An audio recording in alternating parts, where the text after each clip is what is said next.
It is my honor to introduce to you the MPP class speaker. I consider the class speaker to be both an esteemed colleague as well as a deeply cherished friend. At the beginning of our program, each MPP gets 15 seconds to introduce themselves to the entire class. I still remember our speaker's introduction as it was the perfect blend of his warm charm and quick wit. This is someone that in 20 years I'm certain I'll be bragging to my friends. Hey, you know SeanWhalen? Yeah, I sat next to him in API 101. Sean is the type of person who will disrupt unfair systems and shake up the status quo in ways that us MPPs are told we have the perfect blend of analytics and naivete. Ladies and gentlemen, I'm pleased to introduce to you Mr. SeanWhalen.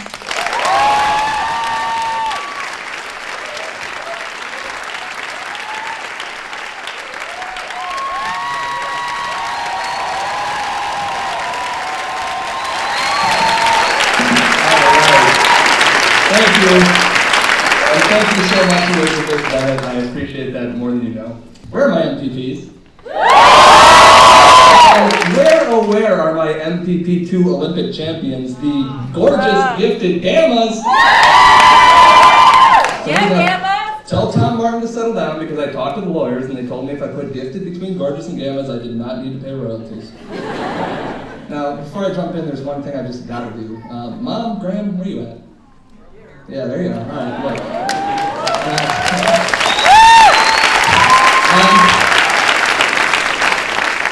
You have the rare good sense to know that a kid with a disability needs to be raised with the same high expectations as any other kid.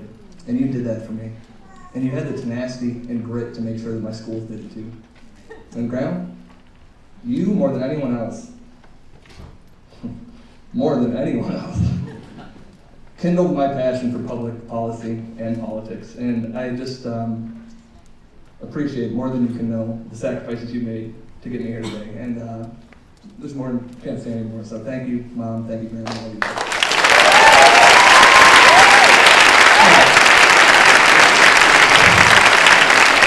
So, let's see if we can do this. I know something about everybody in this room. Obstacles, conflict, barriers. We've all faced them, and we've all overcome them. And I know something else too. Whatever it is that you're thinking about right now, there's somebody out there today who's facing that very same difficulty. And they could use a mentor. I'm asking you to consider being that mentor. Let me tell you something personal. 32 years ago, I was born blind. But for over 2 decades, I couldn't accept it. It was uncomfortable in my own skin. Emblematic of this is my refusal to walk using a cane. Quick story will tell you how far I was willing to go to avoid being seen as blind. When I was 12 or 13 years old, I came home and I said, Mom, I want to make some money, I want to get a paper out. She said, that's great, but if you're going to walk around town, you're going to need to use a cane. I hated it. So I'd pack up my newspapers, go down to the corner, fold up the cane, put it in the bag, go clumsily on my way. Didn't take her too long to catch on to what was going on here. So one day she presented me with a straight cane that couldn't be folded and said, look, if you're going to do this paper out, you're going to take this cane and you're going to use it. So what did I do? Defer to her better judgment? No, please. I walked down to the corner, around the corner. I put down my newspaper bag, lifted up my shirt, shimmied the cane down my pants, into my shoe, pulled the shirt back down over, and went on my way. And yeah, it was difficult to walk. I couldn't really bend my leg. And people wondered, who's this peg-legged chap bumping into things? But damn it, nobody knew that I was blind. At least that's what I told myself. And it's really a sad story. I tried to hide it because I believed the worst societal stereotypes. I thought that blind people were not successful. And I was certainly going to be. So I just couldn't be blind. Fortunately, in 2005, the false premise in my reasoning was laid bare when I met a man named Parnell Diggs.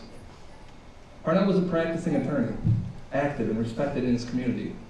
And yeah, he happened to be blind. But because he took the time to share his story and support me, I finally came to accept myself for exactly who I am and found the confidence to expect others to do the same. Thing is, we can all be somebody's Parnell Diggs. We're all going to leave here on Thursday, to embark upon the next chapters in our lives. Chapters that will be written all over the globe by fabulous authors who excel and innovate in the public, private, and nonprofit sectors.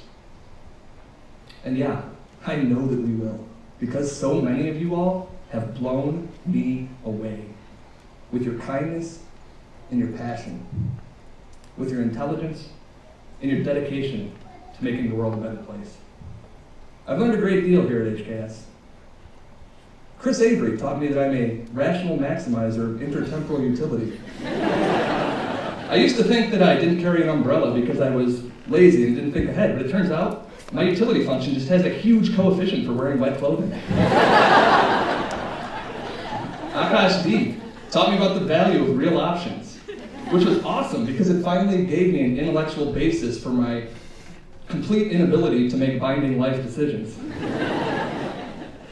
Brian Mandel taught me that if you lock 70 people in a room with Brian Mandel for 12 hours a day over the course of a miserable Cambridge January, these 70 people will actually begin to believe that they're world leaders. Seriously, I'm still getting emails from Whalen that come from the office of the UN Secretary General. Knock it off, we're graduating. Even more than what I've learned from my classes is what I've learned from you, my classmates.